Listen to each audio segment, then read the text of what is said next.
அனைவருக்கும் வணக்கம். இன்றைய பதிவில் வேண்டியது நடக்க விநாயக பெருமானுடைய இந்த ஒரு வார்த்தையை ஒரு 11 முறை சொல்லிட்டு அந்த நாளை நீங்கள் ஆரம்பித்து பாருங்கள்.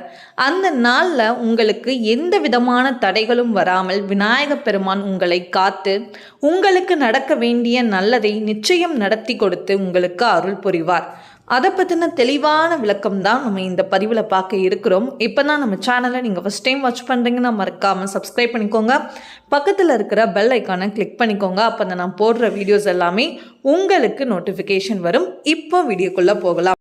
எந்த ஒரு செயலை நம்ம ஆரம்பிக்கிறதுக்கு முன்னாடியும் முழுமுதற் கடவுளான விநாயக பெருமானை வணங்கி அந்த செயலை நம்ம ஆரம்பித்தோம் அப்படின்னா அந்த செயல் நிச்சயமாக நமக்கு வெற்றிகரமானதாக அமையும்.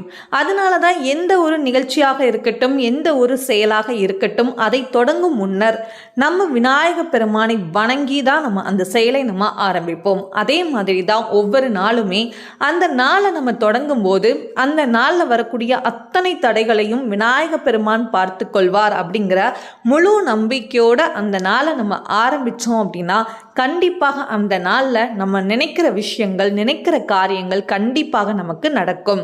சரிங்க, இப்போ காலையில் எழுந்ததும் விநாயக பெருமானை மனதார வேண்டிட்டு இந்த ஒரு வார்த்தையை ஒரு காலையில் எழுந்ததும் நீங்கள் குளிச்சு முடிச்சுட்டு நீங்கள் ஒரு 11 முறை சொன்னால் கூட போதுங்க. உங்களுக்கு நேரம் இருந்தால் நீங்கள் ஒரு 108 முறை சொல்லுங்கள். இல்லைங்க எங்களுக்கு நேரம் இல்லை, நாங்கள் வேலைக்கு போகணும், அந்த மாதிரி நீங்கள் நினச்சிங்க அப்படின்னா ஒரு 11 முறையாவது நீங்கள் சொல்லிவிட்டு அந்த நாளை நீங்கள் தொடங்கலாம். சரிங்க, இப்போ என்ன அப்படிங்கிறத நம்ம பார்த்துடலாம். ஓம் ஸ்ரீ மகா கணபதியே போற்றி. ஓம் ஸ்ரீ மகா கணபதியே போற்றி. இந்த ஒரு வார்த்தையை ஒரு 11 முறை சொல்லிட்டு விநாயக பெருமானை மனமுருகி வேண்டிட்டு விநாயக பெருமான் கிட்ட அந்த நாளை ஆரம்பிக்கும் போது அந்த நாளில் வரக்கூடிய எல்லா தடைகளும் நீங்களும் நான் நினைக்கிற செயல்கள் அனைத்தும் வெற்றியில் முடியணும் அப்படின்னு சொல்லிட்டு அந்த நாளை நீங்கள் ஆரம்பித்து பாருங்கள். கண்டிப்பாக அந்த நாள் உங்களுக்கு வெற்றிகரமானதாக அமையும்.